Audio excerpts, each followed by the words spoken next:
নমস্কার, আমি ডক্টর বোধিসত্ত্ব খান চলে এসেছি সহজ শেয়ার বাজারের আরেকটি নতুন এপিসোড নিয়ে। প্রিয় বন্ধুরা, আশা করি সবাই ভালো আছেন এবং সুস্থ আছেন।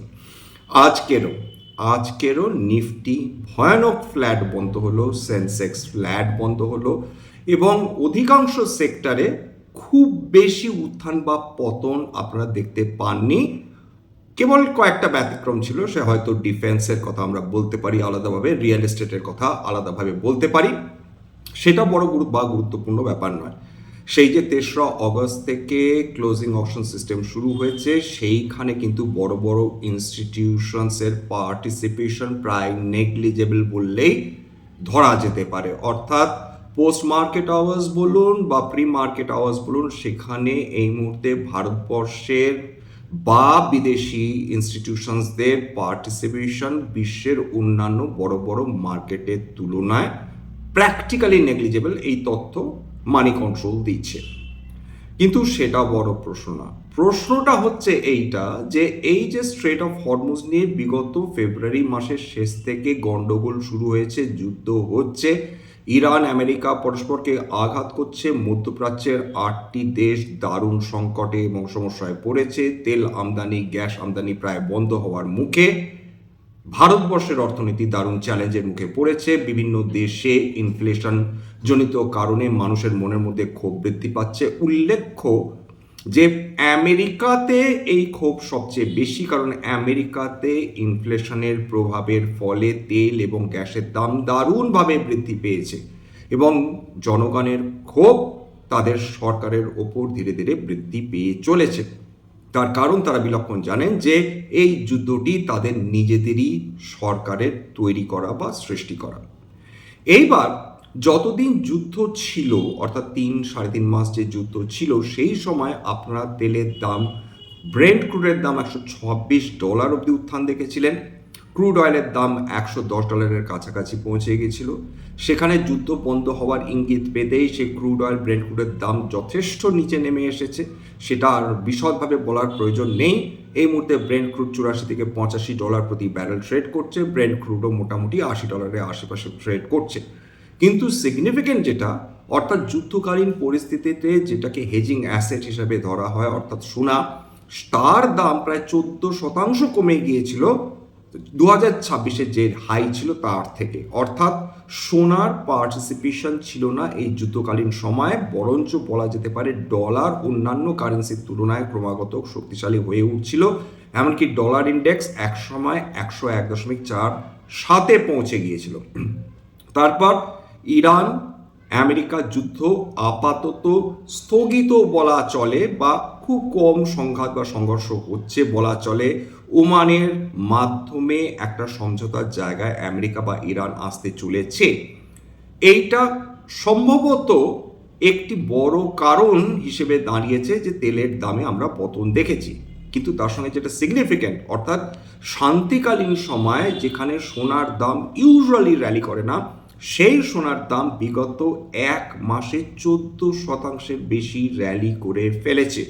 এবং কেবলমাত্র 2026-এ সোনা কত র্যালি করেছে, রুপোর দাম কত বৃদ্ধি হয়েছে, কপারের দাম কত বৃদ্ধি হয়েছে জানলে কিন্তু চমকে যাবেন। এমনকি এই যুদ্ধকালীন পরিস্থিতিতে যখন তেল বন্ধ ছিল, অর্থাৎ তেলের সাপ্লাই বা তেলের রপ্তানি যখন বন্ধ হয়ে যাচ্ছিল, গ্যাসের রপ্তানি যখন বন্ধ হয়ে যাচ্ছিল, তখন কয়লার দাম সেটা বেড়েছে কি কমেছে সেটা নিয়েও আলোচনা করব। মজার ব্যাপার হচ্ছে সেখানে দেখবেন যে কয়লার দামও সিগনিফিকেন্টলি বৃদ্ধি পেয়েছে। অর্থাৎ কমোডিটিজের দাম কিন্তু এই যুদ্ধকালীন সময় বা 2026-এ একটা বড় উলম্ফন দিয়েছে বা বৃদ্ধি পেয়েছে, এবং সেটাই মাথা ব্যথার কারণ হয়ে দাঁড়িয়েছে। কিন্তু সাধারণ বাঙালি যারা সোনার উপর ক্রয় করেন বিনিয়োগের জন্যে নয়, নিজেদের কনজামশনের জন্যে, বিয়ে বা অন্নপ্রাশন বা জন্মদিন যাই বলুন না কেন, এইবার মধ্যবিত্তের মাথায় কিন্তু আবার নতুন করে হাত পড়তে শুরু করেছে। কেন সেটা একটু বুঝে নেওয়ার চেষ্টা করি। এবং এই যে সোনার দাম বৃদ্ধি পাচ্ছে, এটা শান্তিকালীন পরিস্থিতির জন্যে কিন্তু নয়। তার কারণ হিসাবে যেটা বিশেষজ্ঞরা মনে করছেন যে ডলারের ওপর নির্ভরশীলতা কমাতে চাইছে বিভিন্ন দেশের বড় বড় ইনস্টিটিউশনস, বিভিন্ন দেশের কেন্দ্রীয় ব্যাংক, তারা পাগলের মতন সোনা কিনছে। সবচেয়ে বেশি সোনা যারা ক্রয় করে চলেছে সেটা কিন্তু চীন। সুতরাং যখন বিশ্বের সমস্ত কেন্দ্রীয় ব্যাংক, তারা তো 1 গ্রাম, 10 গ্রাম, 20 গ্রাম সোনা কেনেন না, তারা টনকে টন সোনা কেনেন, এবং তাদের যে পরিমাণ সোনা কেনার বহর দেখা যাচ্ছে তার ফলে নতুন করে সোনার দাম সেটা বৃদ্ধি পেতে পারে, এই আশঙ্কা প্রকাশ করছেন বিশেষজ্ঞরা। সবসময় মাথায় রাখবেন যে আপনার আমার মতন মানুষ, তারা সোনা ক্রয় করলে সোনার দামে বিশেষ কোনো কিন্তু পরিবর্তন হয় না। একসঙ্গে বাল্ক পারচেজ যারা করেন, অর্থাৎ কেন্দ্রীয় ব্যাংকগুলো, তারা যখন সোনা কেনেন তখন কিন্তু সোনার দাম বা সোনার ডিমান্ড সিগনিফিকেন্টলি বৃদ্ধি পায়, এবং আন্তর্জাতিক বাজারে সোনা এমনকি রূপোর দামও কিন্তু বৃদ্ধি পেতে থাকে। আজকের দেখুন, আজকের সোনার দাম যদি দেখেন, ভীষণ ফ্ল্যাট ট্রেড করছিল, অর্থাৎ 0.1% পতন নিয়ে। রুপোর দাম প্রায় 0.1% উত্থান নিয়ে ট্রেড করছিল। কপারের দাম 0.6% উত্থান নিয়ে ট্রেড করছিল। সেটা বিষয়ে আমাদের কিছু বলার নেই। কিন্তু সোনার দাম কেবলমাত্র বিগত 1 মাসে 8 আমি 14% বলেছিলাম, আমি ক্ষমাপ্রার্থী, 8.36% বৃদ্ধি পেয়েছে বিগত 1 মাসে সোনার দাম। এবং এই বছরে কেবলমাত্র 2026-এ 24 ক্যারেট সোনার দাম আন্তর্জাতিক বাজারে 29.71% বৃদ্ধি পেয়েছে। এই তথ্য আমি নিয়েছি ট্রেডিং ইকোনমিক্স থেকে। রুপোর দামে আসি। কারো যদি মনে হয়ে থাকে যে সোনা সবাইকে টেক্কা দিয়েছে, সেই ধারণার সর্বান্তকরণে ভুল প্রমাণিত করে ছেড়ে দিয়েছে রুপো। কেবলমাত্র 2026-এ রুপোর দাম এই মোটামুটি 8 মাস 70.48% বৃদ্ধি পেয়েছে রুপোর দাম, 70%, এবং কেবলমাত্র 1 মাসে বৃদ্ধি পেয়েছে 11.25%। চলে আসি কপারে। কপার কিন্তু এই বছরও ভালো বৃদ্ধি পেয়েছে। মান্থলি মোটামুটি 5 থেকে 6% বৃদ্ধি পেয়েছে, কিন্তু ইয়ারলি বৃদ্ধি কিন্তু প্রায় 48%-এর কাছাকাছি। কয়লার ক্ষেত্রে আসি। কেবলমাত্র এই বছরে প্রায় 13%, অর্থাৎ 12.94% বৃদ্ধি পেয়েছে। দেখুন, মধ্যবিত্ত যারা সোনা কেনেন, তারা যখন গহনা সোনার দোকানে যান, তাদেরকে ন্যূনতম একটা কোয়ান্টিটি কিনতে হয়। মানে কেউ 1 গ্রাম কেনেন, কেউ 2 গ্রাম কেনেন, কেউ 5, কেউ 10, কেউ 50 গ্রাম কিনতেই পারেন তাদের সামর্থ্য অনুযায়ী। সমস্যাটা হচ্ছে তাদেরকে অন্তত 1 গ্রাম কিনতে হয় ন্যূনতম, বা মজুরি দিয়ে 1 গ্রামের সোনা আদৌ পোষায় কিনা সেটা তো পরের প্রশ্ন। কিন্তু সোনার দোকানে গিয়ে একজন মানুষের সঙ্গে 1 লক্ষে এতগুলো টাকা বের করে দেওয়া বেশ ডিফিকাল্ট, এবং যেভাবে সোনার দাম ক্রমাগত বৃদ্ধি পেয়ে চলেছে, তার সঙ্গে মেকিং চার্জ সোনার দামের ওপর যেহেতু নির্ভর করছে, তার ফলে মেকিং চার্জও সিগনিফিক্যান্ট বৃদ্ধি পেয়ে চলেছে। এর ফলেই আমি বলছি যে মধ্যবিত্তের মাথায় কিন্তু আবার নতুন করে হাত পড়তে শুরু করেছে। এক সময় রূপো কেনা সহজলভ্য ছিল, রূপো কিনতেন মানুষ, সকলে রূপোর গহনা পরতেন। কিন্তু এখন রূপো এতখানি দাম বৃদ্ধি পেয়ে গিয়েছে বিগত কয়েক বছরে, এখন রূপো কেনাটাও দুর্মূল্য হয়ে যাচ্ছে। রূপোটাও এখন মানুষ হঠাৎ কনসাস হয়ে গেছেন যে রূপোটাও একটা নতুন ধরনের অ্যাসেট হিসাবে ইভলভ করছে। নতুন অ্যাসেট বলা উচিত না, অর্থাৎ যে অ্যাসেটের সিগনিফিকেন্স রয়েছে, যে অ্যাসেটের ভবিষ্যতে দাম বৃদ্ধি হওয়ার সম্ভাবনা প্রবল। এর সঙ্গে মাথায় রাখুন যে ডলারের প্রতি বিশ্বাস কমে যাবার ফলে এবং ডলারকে অ্যাভয়েড করার জন্যে বিভিন্ন যেভাবে কেন্দ্রীয় ব্যাংকগুলো তারা সোনা কিনছেন, একই সঙ্গে তারা ডলার অ্যাভয়েড করার অন্য উদ্দেশ্য হচ্ছে যে আমেরিকার যে একনায়কতন্ত্র চলছে, তাদের যে হুমকি, সেটা তো ডলারের শক্তির ওপর নির্ভর করে। সুতরাং ব্রিক্স নেশনগুলো পার্টিকুলারলি তারা সিদ্ধান্ত নিচ্ছে বা নেওয়ার চেষ্টা করছে, যেমন রাশিয়া এবং ভারতবর্ষ, যে নিজেদের মধ্যে যখনই তারা ট্রেড করবে তারা নিজেদের কারেন্সিতে করবে। চীন এবং ভারতবর্ষ এরকম একটা জায়গায় প্রাথমিকভাবে আলোচনা শুরু হয়েছে, তারপর থেকে কিন্তু আমেরিকার নতুনভাবে চাপ সৃষ্টি করা শুরু করেছে চায়না এবং রাশিয়ার ওপর। ভারতবর্ষের ওপর 100% শুল্ক বসাবার প্রস্তাব রয়েছে, এবং চায়নার ওপর যদি তারা রাশিয়ান তেল কিনতে থাকে। তো এগুলো নতুন স্ট্র্যাটেজি। অর্থাৎ ভারতবর্ষ যাতে ডি ডলারাইজেশনের পথে না হাঁটে। যদি কল্পনা করে দেখুন, যদি ব্রিক্স নেশনগুলো যার মধ্যে ব্রাজিল রয়েছে, Russia, India, China, south Africa, Iran প্রভৃতি দেশগুলো রয়েছে, তারা যদি মনে করে যে নিজেদের কারেন্সিতেই তারা ট্রেড করবে এবং ডলারকে তারা ছোবে না, সেক্ষেত্রে টোটাল বিশ্বের 25% বেশি ট্রেড, আবার বলছি সেক্ষেত্রে বিশ্বের 25% বেশি ট্রেড সেটা বিনা ডলারের সাহায্যে হবে এবং আমেরিকা এতে মারাত্মক আতঙ্কের মধ্যে রয়েছে। সুতরাং এক, ডি ডলারাইজেশন; 2 নম্বর হচ্ছে গোল্ডকে অ্যাসেট হিসাবে বা রিয়েল মানি হিসাবে কাউন্ট করা শুরু করে দিয়েছে বিভিন্ন বিশ্বের কেন্দ্রীয় ব্যাংকগুলো। তার মধ্যে definitely peoples bank of China রয়েছে, তার মধ্যে ডেফিনেটলি ভারতবর্ষের রিজার্ভ ব্যাংক অফ ইন্ডিয়াও রয়েছে। এইবার সোনার দাম বিগত 1 বছর আগে কত ছিল? 11ই আগস্টের ডেটা বলছি। 11ই আগস্ট 2025-এ সোনা প্রতি 10 গ্রাম 24 ক্যারেট কলকাতার দাম বলছি ছিল 1,02,690 টাকা। 1,02,690 টাকা প্রতি 10 গ্রাম। সেটা এখন বেড়ে হয়েছে, অর্থাৎ লাস্ট যে ডেটা বিকেল 4টের সময়, সেটা 1,54,830 টাকা, অর্থাৎ প্রায় 50% বেশি লাভ দিয়ে দিয়েছে সোনার দাম কেবলমাত্র বিগত 1 বছরে। অর্থাৎ সোনা রূপো বিলক্ষণ আকর্ষণীয় অ্যাসেট হিসাবে ইভলভ করছে। এর আগে বহু মানুষ আশঙ্কা প্রকাশ করছেন, আতঙ্কের মধ্যে রয়েছেন। এটা মেনে নিতে কোনো লজ্জা নেই যে মানুষের সবসময় একসঙ্গে এক লফতে বহু টাকা, হাজার হাজার টাকা তাদের বের করে দেওয়ার ক্ষমতা থাকে না। ঠিক সেই কারণেই যারা ফিজিক্যাল গোল্ডের কথা ভাবছেন, যারা ভবিষ্যতে তার নিজের সন্তানদের সোনা কিনে দেওয়ার কথা ভাবছেন, তারা ইচ্ছা করলে তাদের কাছে অল্টারনেটিভস রয়েছে। এটা কোনো কিন্তু বাই সেল সাজেশন বা রিকমেন্ডেশন নয়, আগেই বলে রাখছি। কেবলমাত্র কী কী অপশনস রয়েছে সেটা আপনাদের সামনে তুলে ধরছি। প্রথম কথা, সোনার এক্সচেঞ্জ ট্রেডেড ফান্ড, কারো যদি ডিম্যাট অ্যাকাউন্ট থাকে, সেই ডিম্যাট অ্যাকাউন্টের মাধ্যমে যেভাবে আপনারা বিভিন্ন শেয়ার্স কেনেন, ঠিক একইভাবে বিভিন্ন এক্সচেঞ্জ ট্রেডেড ফান্ড এই ডিম্যাট অ্যাকাউন্টের মাধ্যমে কেনা সম্ভব, রিয়েল টাইমে কেনা সম্ভব।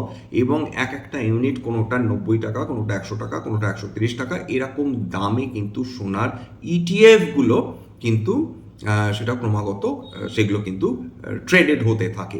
সুতরাং এক ইউনিট করে মানুষ ইচ্ছা করলেও 100 টাকা, 130 টাকা বা 140 টাকা, যার যেরকম বিভিন্ন ইটিএফস রয়েছে বিভিন্ন কোম্পানি, তারা সেগুলোকে কিনে সংগ্রহ করে রাখতে পারেন। কারণ ওই যে কথা, যেটা আমি নিজে ব্যক্তিগতভাবে বিশ্বাস করি, যেটা আমার পিতামাতা আমাকে শিখেছেন, যে বিন্দু বিন্দু করেই কিন্তু সিন্ধু হয়ে থাকে। অর্থাৎ ছোট ছোট জলের কিন্তু ফোঁটায় শেষ পর্যন্ত নদী বা সাগরের সৃষ্টি করে থাকে। সুতরাং 100 টাকা হয়তো চোখে দেখা যাবে না, খরচ হয়ে যাবে, সেটার ব্যাপারে নজর রাখবেন। যে ইচ্ছে করলে আপনারা এই ধরনের ইটিএফ কিনে এক ইউনিট ইটিএফ করে যখন যার যেমন সামর্থ্য দীর্ঘমেয়াদী সময় তারা কিন্তু একটু একটু করে ইউনিটস কিনতে থাকেন। এর ফলে যেটা সুবিধা হতে পারে, যে যখন সোনার দাম বাড়বে এই ইউনিটসগুলোরও দাম বাড়বে। সুতরাং আপনি কখনোই পিছিয়ে পড়বেন না। যেটা অসম্ভব হয়ে দাঁড়ায় যদি মানুষ তারা সেভিংস অ্যাকাউন্টে বা ফিক্স করে রাখেন, সেক্ষেত্রে ইনফ্লেশনজনিত কারণে তার টাকার দামে যেরকম পতন হয়, ঠিক একইভাবে সোনার দামের, যেহেতু সোনার দিনের পর দিন চাহিদা বৃদ্ধি হয়ে যাচ্ছে, তার ফলে সোনার দামও ঊর্ধ্বমুখী হতে থাকে। ফলে যে পরিমাণ টাকা দিয়ে আপনারা কল্পনা করেছিলেন যে একটা নির্দিষ্ট পরিমাণ সোনা কিনবেন, সেটা আপনারা সেই জায়গায় নাও পৌঁছাতে পারেন। এইটা হচ্ছে কথা। এইবার চলে আসছি হচ্ছে এমন একটা কোম্পানি যেটাকে নিয়ে আলোচনা না করলেই নয়। একটা large cap company, 4.5 lakh crore টাকার কোম্পানি। এক সময় মানুষ ফিরেও দেখতেন না সেই কোম্পানির প্রতি। আজ থেকে মাত্র 21 বছর আগে 1 এপ্রিল 2005-এ, 1 এপ্রিল 2005 ডেটটা মনে রাখুন, আজ থেকে ঠিক 21 বছর আগে এই কোম্পানিটার প্রতি শেয়ারের দর ছিল 12 টাকা 4 পয়সা। 12 টাকা 4 পয়সা। আপনারা জিজ্ঞাসা করবেন অস্বাভাবিক কি? না, অস্বাভাবিক ডেফিনেটলি কিছু না। কেবলমাত্র 21 বছর পর ওই কোম্পানির একটি শেয়ারের দাম আজকের দিনের শেষ অবধি 5,098 টাকা দাঁড়িয়েছে। তার মানে 400 গুণের বেশি বৃদ্ধি পেয়েছে মাত্র 21 বছরে। এই কোম্পানিটা, যেটা স্মল ক্যাপ বা মাইক্রো ক্যাপ থেকে আজকের লার্জ ক্যাপ হয়ে দাঁড়িয়েছে, ভারতবর্ষের অন্যতম বিশ্বস্ত কোম্পানি হিসেবে ধরা হয়। সেই কোম্পানিটা আর কেউ নয়, টাইটান। এই প্রসঙ্গে একটা কথা বলার রয়েছে যে অনেকে মনে করেন যে টাইটান টাটাদের কোম্পানি, একটু ভুল ধারণা রয়েছে যে এখানে টাইটানের ক্ষেত্রে টাটারা সর্বোচ্চ অংশীদারিত্ব নেই তাদের কাছে, অর্থাৎ টাটা গ্রুপের একটা খুব বড় অংশীদারিত্ব রয়েছে, একটা মেজরিটি একটা শেয়ার্স তাদের কাছে রয়েছে। কাদের কাছে রয়েছে বলছি, টাটা গ্রুপের কাছেই রয়েছে। কিন্তু এই টাইটান কোম্পানির লার্জেস্ট যারা শেয়ার হোল্ডার সেটা কিন্তু তামিলনাড়ু সরকারের একটি সংস্থা, তার নাম হচ্ছে Tamil Nadu industrial development corporation limited. এর কাছে 27.88% অংশীদারিত্ব রয়েছে। বাকি অংশীদারিত্ব কার কাছে রয়েছে? Tata sons private limited 20.84%, tata investment corporation limited 2.01%, tata chemicals সেটা 1.56%। অর্থাৎ টাটা গ্রুপেরই মোটামুটি তিনটে মূল সংস্থার কাছে যাবতীয় তাদের শেয়ার হোল্ডিং রয়েছে, সেটা কিন্তু তামিলনাড়ুর এই ইন্ডাস্ট্রিয়াল ডেভেলপমেন্ট কর্পোরেশনের তুলনায় কম। অর্থাৎ টাইটান একটা টাটার কোম্পানি, এইটা কিন্তু সর্বৈব সত্যি নয়, যদিও একটা সিগনিফিকেন্ট অংশীদারিত্ব টাটাদের অবশ্যই রয়েছে, কিন্তু সেটা গুরুত্বপূর্ণ না। গুরুত্বপূর্ণ হচ্ছে টাইটান করেটা কি। টাইটান, অনেকেই তাদের ধারণা যে টাইটান কেবল গহনা বিক্রি করে। উত্তরটা হচ্ছে না, টাইটানের একটা সুবিশাল অংশ, অর্থাৎ সুবিশাল ব্যবসা definitely gold jewelleries, diamond jewelleries, যেটা তালিস্কের মাধ্যমে তারা বিক্রি করে থাকে। কিন্তু এর সঙ্গে তাদের অন্যান্য গুরুত্বপূর্ণ ভার্টিকালস যে ক্ষেত্রে টাইটান ব্যবসা করছে সেটা হচ্ছে ওয়াচেস, অর্থাৎ টাইটান অত্যন্ত কোয়ালিটি বা উন্নত মানের ঘড়ি বিক্রি করে থাকে, যেটা জনপ্রিয়তা ভারত জুড়ে। 3 নম্বর, টাটা এই টাটার সঙ্গে জড়িত এই কোম্পানিটা অর্থাৎ টাইটান, তাদের অন্যান্য ব্যবসাগুলোর মধ্যে রয়েছে অর্থাৎ অ্যাপারেলস অর্থাৎ জামা কাপড়, এছাড়া ফাইন ফ্র্যাগনেন্সের সুগন্ধি, বিভিন্ন ভারতীয় পোশাক অর্থাৎ আমাদের ভারতবর্ষের নিজস্ব পোশাকগুলো, বিভিন্ন প্রদেশের পোশাকগুলো, ফ্যাশন অ্যাক্সেসরিজ, এবং এগুলো বিভিন্ন ব্র্যান্ড অর্থাৎ তানিয়েরা, স্কিন, ফাস্ট ট্র্যাকের মাধ্যমে বিক্রি করা হয়ে থাকে। এছাড়া টাইটানের আরেকটা বিজনেস ভার্টিকাল সেটা খুব দ্রুত ডেভেলপ করছে, সেটা হচ্ছে টাইটান ইঞ্জিনিয়ারিং এবং অটোমেশন লিমিটেড। চমকে গেলেন না, এইটাও কিন্তু টাইটানেরই অংশ। এরা কি করছে? এই কোম্পানিটা এর সাবসিডিয়ারি অর্থাৎ TEAL, যেটা টাটা ইঞ্জিনিয়ারিং এবং অটোমেশন লিমিটেড, টাইটান তার মাধ্যমে প্রিসাইজ ম্যানুফ্যাকচারিং এবং ইঞ্জিনিয়ারিং সলিউশনস প্রোভাইড করছে। কোথায়? টেকনোলজিতে সরাসরি চলে যান, aerospace, defence, semiconductor equipment industries. ব্যাপারটা মাথায় রাখুন, 4.5 লক্ষ কোটি টাকার একটা কোম্পানি কি আউটস্ট্যান্ডিং রেজাল্ট করে যাচ্ছে কোয়ার্টার আফটার কোয়ার্টার। সর্বোচ্চ প্রফিট বিগত 13টা কোয়ার্টার বা সর্বকালীন বেশি প্রফিট করেছে এই জুন কোয়ার্টারে, আউটস্ট্যান্ডিং প্রফিট করে চলেছে। 1777 কোটি টাকার প্রফিট করেছে। সেলস বেশ খানিকটা কমে গিয়েছে নিঃসন্দেহে মার্চ কোয়ার্টারের তুলনায়, সেটা গুরুত্বপূর্ণ না। গুরুত্বপূর্ণ হচ্ছে তার প্রফিটেবিলিটি বেড়েছে। তার অপারেটিং প্রফিট মার্জিন জুন 2025-এর তুলনায় 11% থেকে বৃদ্ধি পেয়ে দাঁড়িয়েছে 14%। যখনই একটা কোম্পানির অপারেটিং প্রফিট মার্জিন বৃদ্ধি পায়, সেই কোম্পানি সম্বন্ধে কিন্তু বিনিয়োগকারীদের তাদের আত্মবিশ্বাস বেড়ে যায়। ওভারঅল তাদের ট্যাক্স কম্পোনেন্ট আগের ছিল 26%, অর্থাৎ ট্যাক্স যেটা দিয়েছে এইবার সেটা বৃদ্ধি হয়েছে 27%, এবং প্রায় 70% বেশি প্রফিট বৃদ্ধি করেছে বিগত বছরের জুন কোয়ার্টারের তুলনায়। বিগত বছরের জুন কোয়ার্টারে 1091 কোটি টাকার প্রফিট ছিল এবং সেটা বৃদ্ধি পেয়ে দাঁড়িয়েছে 1777 কোটি টাকা। অর্থাৎ প্রত্যেকটা কোয়ার্টার, বিগত 13টা কোয়ার্টার ধরে লাগাতার প্রফিট বৃদ্ধি করে যাচ্ছে। কত হারে প্রফিট বৃদ্ধি করেছে, কত হারে সেলস বৃদ্ধি করেছে, এটাও জানতে নিশ্চয়ই আপনাদের ইচ্ছে করবে। বিগত 3 বছরে 29% হারে সেলস বিক্রি করেছে, অর্থাৎ আউটস্ট্যান্ডিং গ্রোথ দেখাচ্ছে টাইটান। বিগত 3 বছরে কম্পাউন্ডেড প্রফিট গ্রোথ 17% হারে, ভীষণ ইমপ্রেসিভ। বিগত 5 বছরে প্রফিট বৃদ্ধি করেছে 40% হারে। খুব স্বাভাবিকভাবে একটি কোম্পানি যদি 100 ব্যাগার্স 400 ব্যাগার্স হয়ে থাকে, সেইটা তার পেছনে কিন্তু তার ফান্ডামেন্টালস কাজ করছে, তার দুর্দান্ত ম্যানেজমেন্ট, ফিউচারিস্টিক ম্যানেজমেন্ট কাজ করছে, এবং ডেফিনেটলি তার হাই গ্রোথ প্রসপেক্ট সেটাও কিন্তু একই সঙ্গে কাজ করে যাচ্ছে। টাইটান একটু ফান্ডামেন্টালসটা বোঝার চেষ্টা করি। Stock price to earnings per ratio high 77.5, কিছু করার নেই। তার কারণটাই হচ্ছে এই কোম্পানিকে প্রিমিয়াম ভ্যালু দিতে চাইছেন বিনিয়োগকারীরা। তারা জানেন এই কোম্পানি এমনভাবে প্রত্যেক কোয়ার্টারে তারা প্রফিট বৃদ্ধি করে যাচ্ছে, সুতরাং এই কোম্পানির প্রতি তাদের ভরসা যেহেতু বেশি, তার ফলে অত্যাধিক দাম দিয়ে হলেও তারা এই ধরনের শেয়ার্স কিন্তু কিনছেন। রিটার্ন অন ক্যাপিটাল এমপ্লয়েড 20-র ওপর আছে, ডেফিনেটলি আছে 20.5। রিটার্ন অন ইকুইটি 37.7, ভীষণই ইমপ্রেসিভ। সবচেয়ে ইমপ্রেসিভ কি জানেন? Asset turnover 1.73। Return on invested capital দুর্দান্ত 38.6।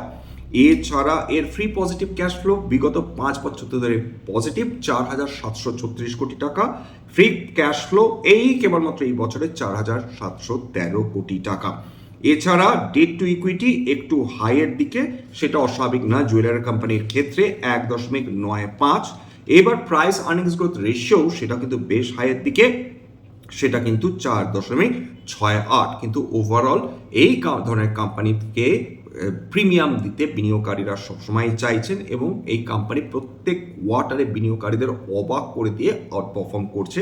সুতরাং আজকেরও 3% বেশি বৃদ্ধি হয়েছে। আজকেরও টাইটানের কিন্তু তার শেয়ারের দর মানে সর্বকালীন উচ্চতা ছুঁয়েছিল 5,122 টাকা প্রতি শেয়ারে। যাক, এখানে শেষ করব।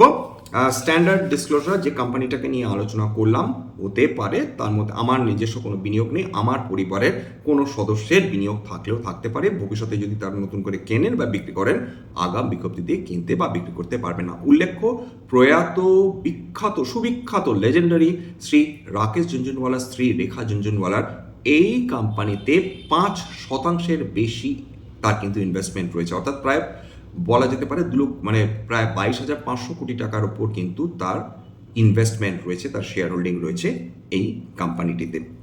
এবং খুব স্বাভাবিকভাবে এই ধরনের কোম্পানিতে ডিআইআই এফআইআইদের মধ্যেই কারাকারি বেশি, পাবলিকের হাতে এই ধরনের শেয়ারের সংখ্যা অত্যন্ত কম বলা যেতে পারে। এখানে শেষ করলাম। স্ট্যান্ডার্ড ডিসক্লেমার যে কোম্পানিজগুলো নিয়ে আলোচনা করলাম সেটা তো অলরেডি বলে দিয়েছি। এবার এটা কেবলমাত্র একটা এডুকেশনাল চ্যানেল, বাঙালি বিনিয়োগকারীদের ইনভেস্ট অ্যাওয়ারনেস বৃদ্ধির জন্য। এখানে কোনো ধরনের কোনো শেয়ারের buy sell, recommendation, suggestion, advice এমনকি ইনফ্লুয়েন্স করার প্রচেষ্টা নেই। আমার কথা শুনে যদি কোনো শেয়ার বা কোনো অ্যাসেটের বাই সেল সিদ্ধান্ত নেন, ক্ষতির মুখোমুখি হতে পারেন। সুতরাং সবসময় একজন সেবি রেজিস্টার্ড ইনভেস্টমেন্ট অ্যাডভাইসারের পরামর্শ নেওয়ার চেষ্টা করবেন বা নিজের ডিউ ডিলিজেন্স করবেন, সেক্ষেত্রে আপনার উপকৃত হলেও হতে পারেন। সবশেষে যেটা বলি, যদি এই ধরনের এপিসোড আপনাদের ভালো লাগে প্লিজ একটা লাইক দেবেন, প্লিজ সাবস্ক্রাইব করবেন এবং যদি সত্যি মনে হয় আমার বাঙালি ভাই বোনদের জীবনে একটুখানি ভ্যালু অ্যাড করতে পেরেছি, প্লিজ নিজের গ্রুপে শেয়ার করে দেওয়ার চেষ্টা করবেন। আজকের জন্য নমস্কার।